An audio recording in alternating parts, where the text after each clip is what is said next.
Hello, Darren. Hi, Darren. I thought we'd do another drawing exercise, another short drawing exercise, and maybe people at home would like to join us in doing Nice. Yes. Yeah. So once again, a classic from my art college days. Don't know if it's a classic from your art college days. Continuous line. Okay. So what we're going to do is we're going to draw our objects without the pen leaving the paper. But this time, last time we weren't looking at the paper. We are going to look at the paper. Okay. What I'm drawing an accordion, a little toy accordion. Very nice. I found on the street 2 weeks ago. Oh, brilliant. Really brilliant. Yeah, really, really made for me. What are you drawing there? I'm drawing a cassette of More Heartbreakers from Matt Monro. Ah, okay. Well, yeah, that makes it a little easier, doesn't it? That it's Matt Monro, actually, if you think about it. Yes, exactly. Smooth. Okay, then let's start. Okay, let's go. So a continuous line. I suppose you could put a bit of thought into where that first line is, but maybe not. Yeah.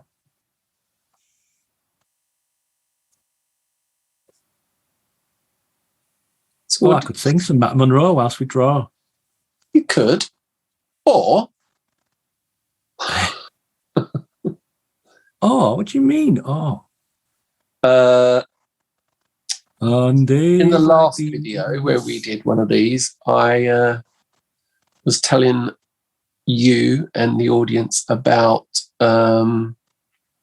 other sort of oblique strategy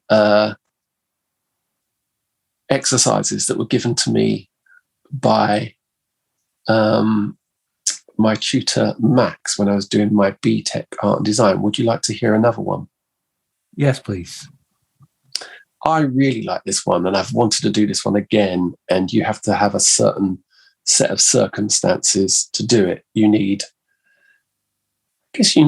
more than 4 or 5 people.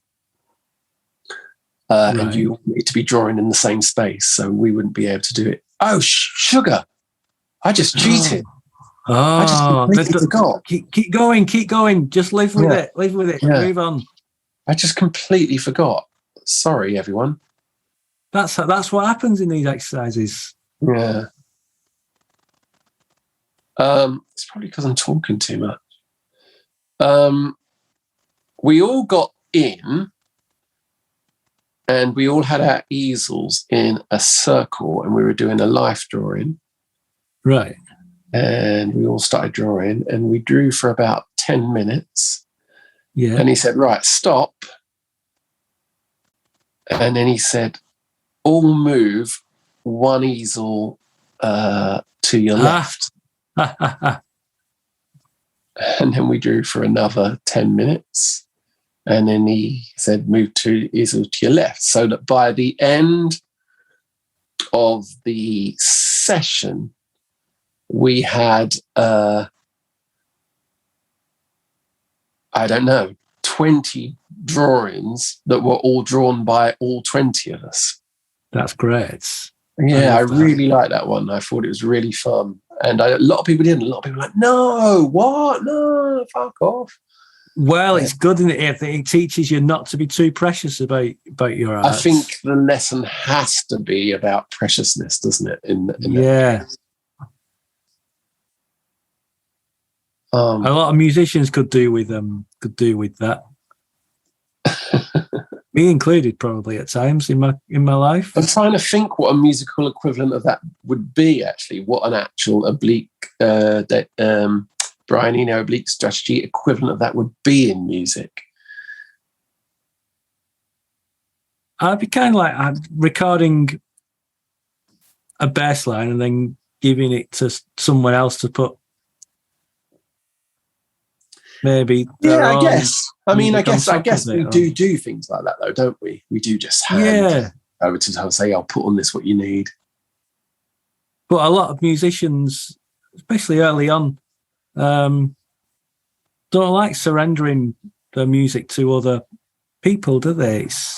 Understandably, it can be difficult and quite daunting to let it go. Say when you're handing it to a mixing engineer or someone like that. Yeah, I guess. I've You always trust them. I've always found it reasonably easy to do that, actually. I've usually thought, this has been in my possession for so long, it's been in my head for so long, it surely can't do any harm for it to be in someone. Yeah. I just lifted my pen then. Yeah, I think I did twice at the beginning, and obviously, you will be able to, because it's recorded, you'll be able to see. Yeah, I put it back down in the same place, so not too I bad. think I had to make a choice about where to go back to, because there was two buttons here, but I sort of tried to make it fair by joining it up. I suppose what's hard in this respect is all the separate bits, the separate buttons. Yes, they've just got to be joined, haven't they? But I do like how gradually, like, I use different thickness of pen. Obviously, I'm only using one this. I do quite like reinforcing like the weight of it by going over certain bits. I'm trying to show which bits are more important by going over those bits more. And then I guess in particular the outline.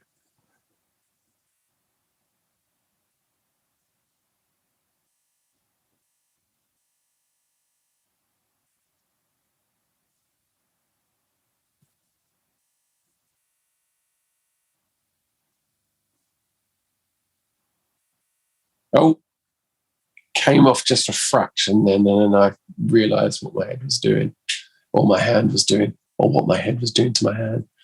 See, I'm liking mine the more I do it. I don't want to stop now. I kind of want to just keep going round and reinforcing all the lines. That's all right.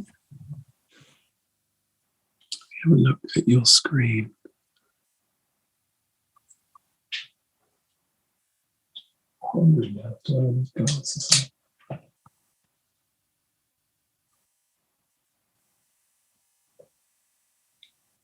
Sort of wish I'd chosen a slightly more complicated object, actually.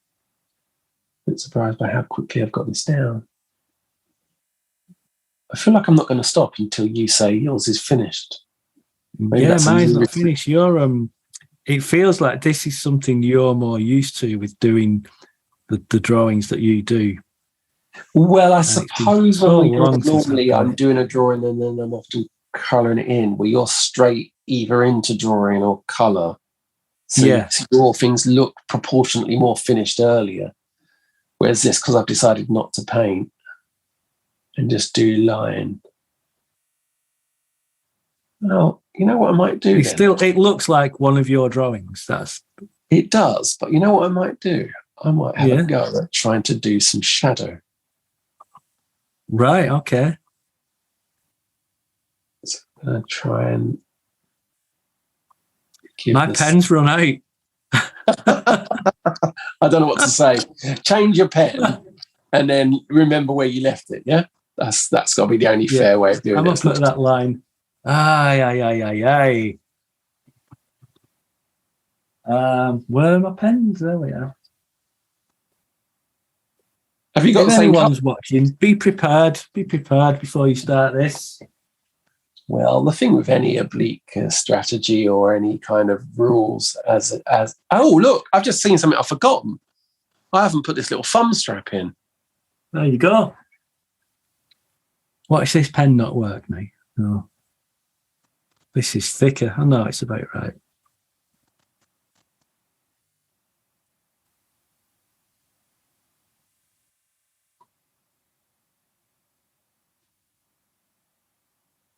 So yeah, when I started doing these, when I got back into drawing and started reading about exercises and doing stuff like this, I loved it to the extent where I was sort of posting them online and saying, "Look at this, it's great." And I was like, I love the freedom that kind of comes out in the lines and that, even though you're constrained. It feels like the lines become very loose. And I felt like often it was met with a chorus of apathy. It's like, no one could see the magic in it that I could see. You're very good at embracing the lack of correctness in your art. I think I'm not quite as good at doing that. I think I definitely do some characterful, imprecise drawings, but I don't know if it's something I'm chasing. I think it's something that happens sometimes, and I like it. Whereas I think you're sort of searching for that in a way that I think I'm that's not true sometimes. And I think in terms of some paintings that I'm planning soon, I'm almost interested in how tight I could possibly get. With the nighttime paintings, I'm thinking about, going a larger scale and going into further detail. Yeah. But then maybe this sort of stuff, it also relates to our conversations before about sketchbooks and about, oh God, I saw a thing today. What was her name? She follows me on Instagram. I'd like to give a shout out to her. No, I'm going to have a look and mention it in another video. I saw a sketchbook that was amazing in terms of almost being like a midway point between what we were talking about sketchbooks, where I was saying the problem I don't do sketchbooks is because I'm always thinking about a finished piece that could be put in a frame. I'm always thinking about that anything could be finished. Yeah. You remember us talking about that? And you're like, well, the sketchbook is the thing, is what you're saying. And this girl's art was so intense and so photorealist. And it looked like hours had been spent on these pictures of fruit and flowers and mushrooms. And she turned the page over of a sketchbook and she'd done one on the back. That also looked to me like it took 5 hours. And it was on the back of the other one. Do you know what I mean? It was insane. Yeah. And the sketchbook just looked like an absolute work of art. Like you'd have to try and think of a way of sort of displaying it in a gallery with robot arms that could. Oh, I know what I haven't done. I haven't done this pattern on it, have I? There's a pattern on the bellows. This is quite a good thing about enforced time. It's making me see things that and I guess also pattern, I would normally render that in colour, not in line. So it's interesting having to. So when I go here, I have to go round the top of the strap again to get back to the other side of the bellows. The thing with sketchbooks, I mean, this is more for another video. I think we really should do one. There are two ways of using a sketchbook. I think there's using it for ideas, and there's using it for drawing in finished pieces. You can always scan a sketchbook and sell prints. You can always scan every page of a sketchbook and make it into a book that people can buy. A lot of people do. And the thing now is sketchbook tours on YouTube are very popular. One of mine keeps featuring in them suggested videos and stuff. There's sketchbooks no longer are something that kind of just stay in the drawer or on the shelf. I have one. We could do a sketchbook tour. I have one sketchbook I'd like to show you. I might have another one I can find. But the only trouble is it currently lives in Barcelona. Right, yeah. The next time I go to Barcelona, and if I pick it up or do it from Barcelona, then we could do a sketchbook tour. Yeah. I mean, there's no reason why we couldn't do a sketchbook tour here with you taking me on a tour of your sketchbook and I just rate them. Rate them. I'll confess to my pen coming off for a millisecond then. That's all right. I think if it goes back down in the same spot, we can be excused. Wow, it's so speedy. I mean, this is actually becoming a different exercise now. This is becoming like an enforced length exercise, because really I was finished. Well, I'm kind of finished. Well, now I kind of need to get this strap a bit darker. Right. Am I finished? Let me just get this strap a little bit darker. Okay, I'm finished. I'm going to take my pen off. I'm finished.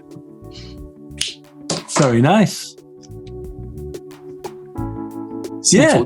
This gives away that my Brentwood tuxedo videos are done on a music stand because of that shadow.